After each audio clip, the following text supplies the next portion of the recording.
guyyaan nuti ibaadaa goonu hundi nu biratti akka sargii ganama tolchitee galgalan fokkisi fokkinni dalagaa ati dalayduu gaarii sin dhorgin ra'aytu fiihaa alcajuuzata alcamyaa maanguddoo ijaan qabne tokko achi keessatti arge jedhe Umar. Namichi tokko areeda sarraa bishaan coccobsaa kophee harkatti qabatee ol seeni shimbirroon barartee nyaata fuutee muka irra baate yoo tabba gubbaa dhaabbadhee gadi ilaalu nama wahii ka harkaa lukni hidhamee qilee san keessa taa'u allaattiin nyaata fiddee qomarra keettee afaanitti cirtu arge. Yeroo garii rakkoon karra salphina nama dhaabdi namni gaafa hariiroo rabbi wajjin qabne kabaja dhaba qotiyyoon abaarsa qabu kal'oon isaa dibbee fi leedoo taatee dhikki lamaa bulti jedhan.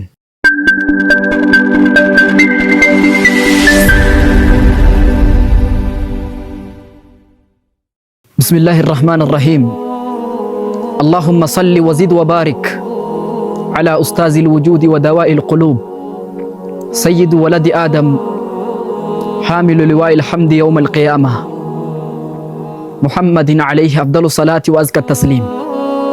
السلام عليكم ورحمة الله وبركاته. فإن ربيت أماس ولت دي بن أجر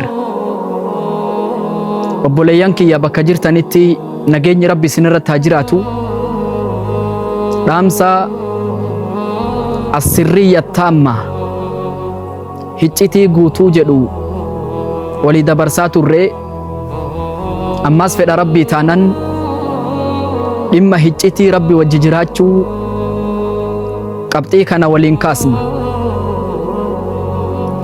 guyyaan nuti rabbi keessa gabbarru guyyaan nuti ibaadaa goonu hundi nu biratti akka sargiiti ganama tolchitee galgalan fokkisin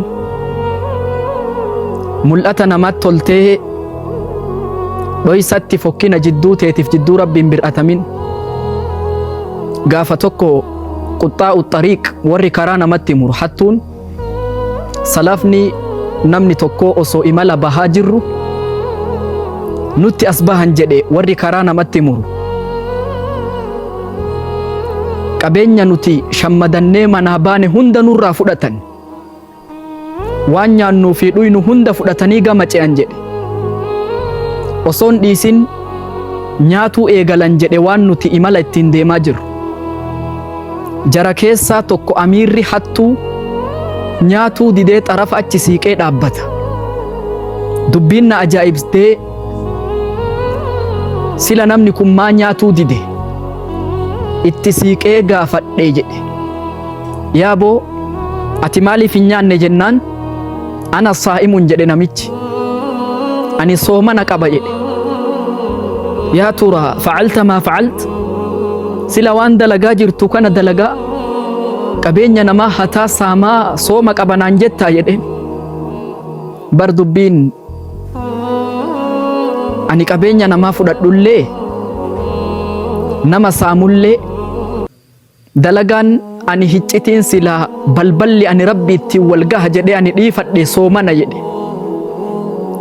dubbiin isa ajaa'ibde hatuu wajji soomannin ta'a jechuu miti osoo badii dalaydullee karra jidduu teetiif jidduu rabbii banaa tokko dhiifadhu nama kanatu anaa hajjiidhaaf deemu amiira hattuu gaafa san sooma qabanaan jedhe san isaa kaabaa jalatti rabbi kadhatu arge jedhe fokkinni dalagaa ati dalayduu gaarii sin dhorgin dalagaan hiccitiin ati dalaydu ikhlaasa qabdu hammeenya sanirraa si dhorgitee tawfiiqa sii kenniti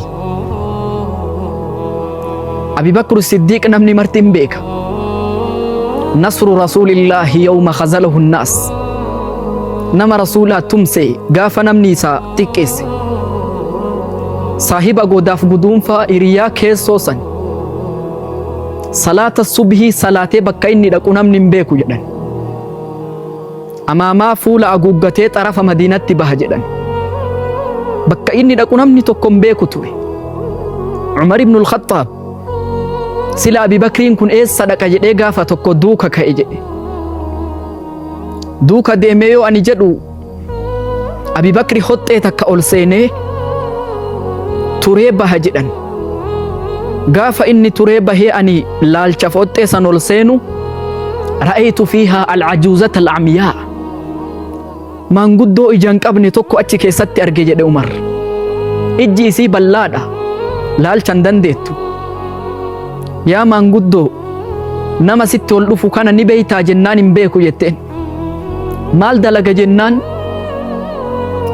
Adada guyyaa lafti bariitu hunda dhufee mana naa tolchee nyaata natti kennee lixay eenyu isaan beeku jette. Yaa Abi Bakri nu caalte jedhe Umar. Maal qaba osoo rifeensa qooma Abi Bakri irratti marge jedhee dhaadannoo kanaan uf duuba deebi'e. Erga Abi Bakri duniyaa tanarraa deeme Umar ibn al-Khattab lafa ol ka'ee Abi Bakri irraa bakka bu'ee maanguddoo san qallaba jedhee ka'e. Deemsa deemee bakka san yoo gahu timira itti kenne maanguddoo tan. Timira fudhattee afaan hin qabdee ayna saahibuka jetteen. Hiriyaan kee suni hoo maal ta'e hin du'e jettee gaafatti. Sila yaa maanguddoo akkamitti beeytaa jedhee gaafati Umar. Akka biraa namni information anaa kennee beeku hin jiru, garuu inni adada dhufee na nyaachisuun akka ani ilkee hin qabne beeka.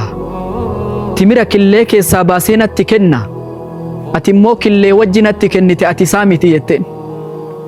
Osoo hiccitii kana namni isarraan beeyne qabrii gale Abi Bakri. Anaafati hoo maal jidduu kennaaf jidduu rabbii qabna? Jidduu kiyyaaf jidduu rabbii keetii maaltu jira? Teessuma Rasuulli tolfatee sahaabaa wajjit dawraa godhee taa'u oduu gammachiisa tokko sahaabaa isaatti himan Rasuulli alayhi salaatu wassalaam.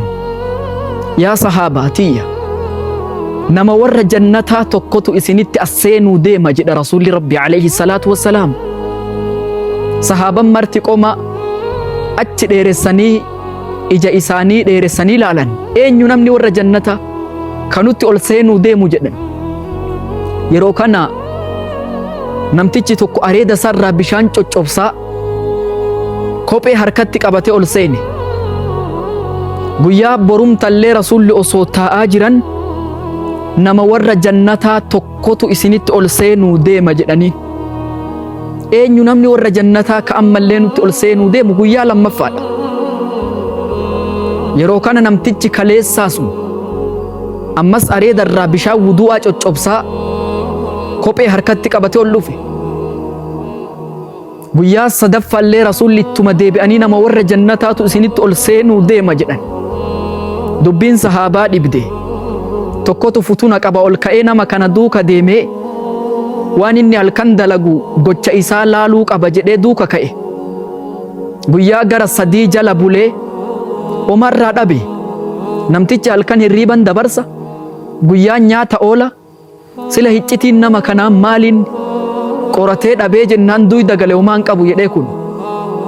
Yeroo kana dhaabee akkana jedheen, nagartee jabooma ibaadalleen qabu, garuu hiccitiin milkaa'ina kiyyaa kani osoo duniyaarra jiru sertifikeeta jannataa fudheen takkaa qalbii kiyyatti nama jibbeen beeku jedheen.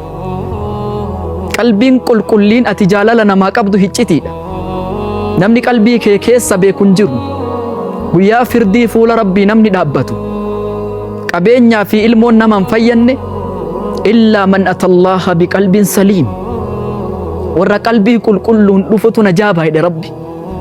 Qalbii qulqullii santu hiccitii milkaa'ina kiyyaati agana sitti haa ta'u jedhee dhaameefi.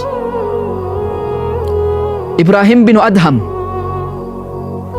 warra waliyyii Rabbii jedhamee lakka'amurraayi. Gaafa tokko jaartiin isaa nyaatatti kennitee isaa nyaatuu deemu shimbirroon barartee nyaata fuutee muka irra baate. Hirrifadhe jedhe sila allaattiin dur caaccutii foon guurti. Har'a akkamitti nyaata kiyya fudhatte jedhee duuka ka'e. Jala deemee yoo ani muka isiin gubbaa dhaabbattu jala dhaabbadhu kabirootti tarti jedhe Ibraahim binu Adham. Ammallee duuka deema kabirootti tarti. Osoo duuka deemu gaara wahii tabba wahiirra naan dhufte jedhe allaattiin tun. Duuka deemee tabbarra ba'uuf anaa tattaaffatu tabba sanduuban qilee tokkotu jira. Qilee sanduuka buutee allaattiin isii nyaata qabattee qilee seentu yoo tabba gubbaa dhaabbadhee gadi ilaalu nama wahii ka harkaa lukni hidhamee qilee san keessa taa'u. Allaattiin nyaata fiddee qomarra keettee afaanitti cirtu arge jedhe. Rifadhee keessa ol seenee nama kana ol baasee harkaa luka isaa hiikee gaafii dhiyeesseef. Maaltu as si kaa'e?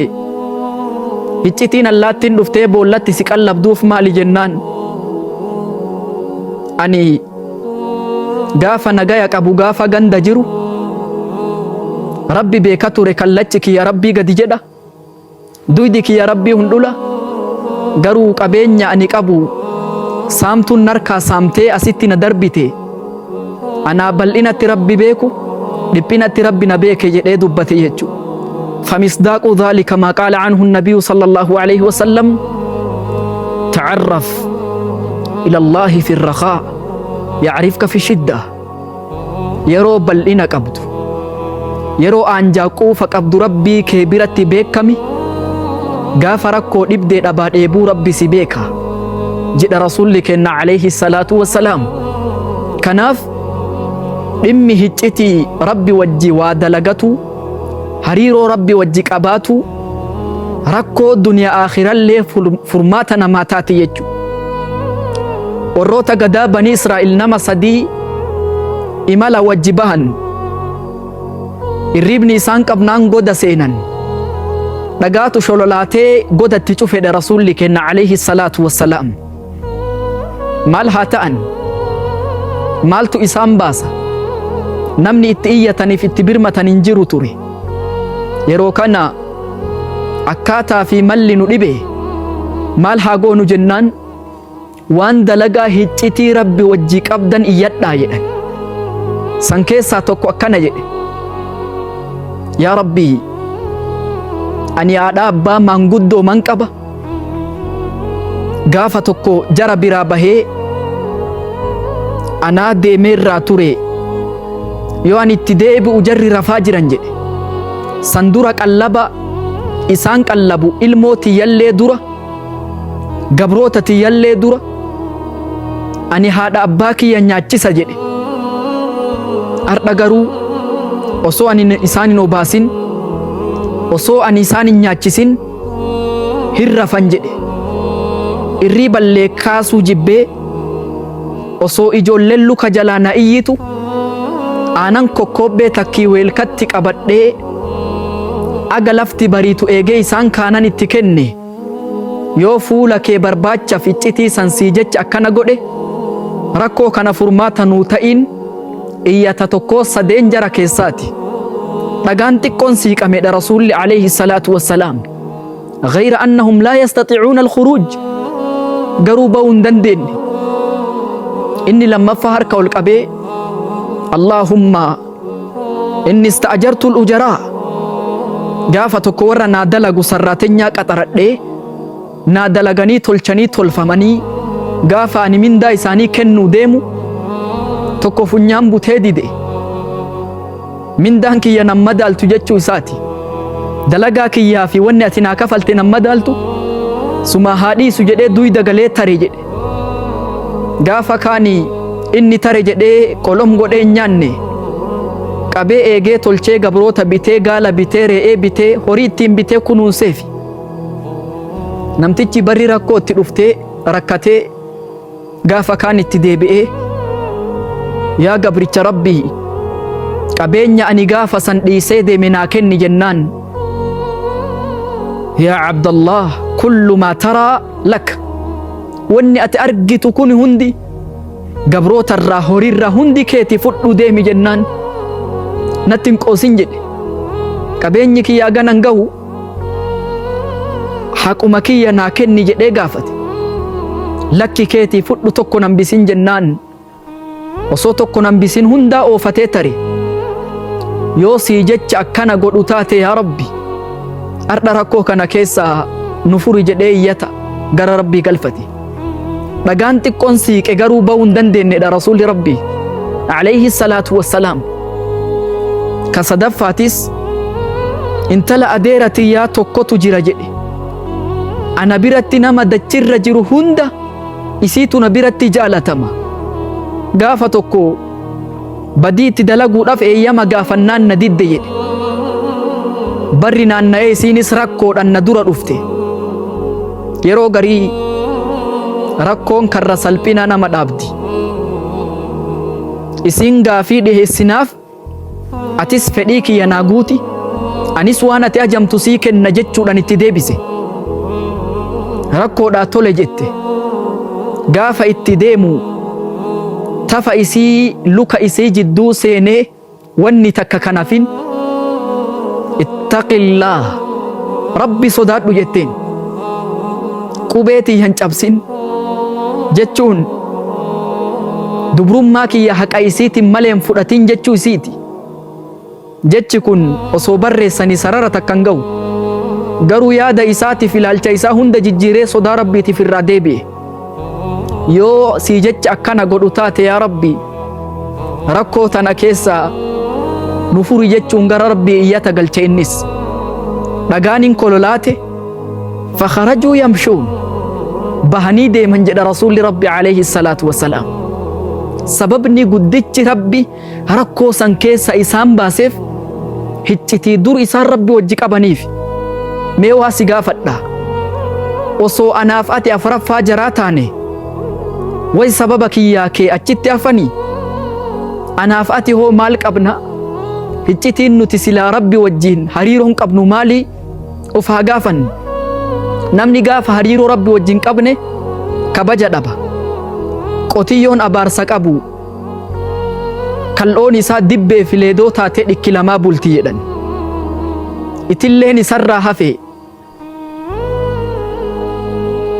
erbee ta'uu hanqatee buufaa tumtuun qilleensan afuufatu ta'ee sona fixatee dhuma namni gaafa mul'isatti fakkeessee dhoysatti bade gaafa ilaala namatti tolee rabbi wajji salphate rabbi wajji karaa malee jiru namuma silaa inni achi jaalachiisuuf deemullee rabbi gatirraa fuudhee duniyaa fi akhiratti illee isa salphisa jechuu hiccitii wanni silaa rabbi wajji qaban kun ardhaa duniyaa furmaata rakkoo borii akhiraa milkii jannataati rabbi wajji hiccitii haa qabaannuun dhaamsa kiyya هذا وصلى الله وسلم على نبينا محمد وعلى آله وصحبه وسلم والسلام عليكم ورحمة الله وبركاته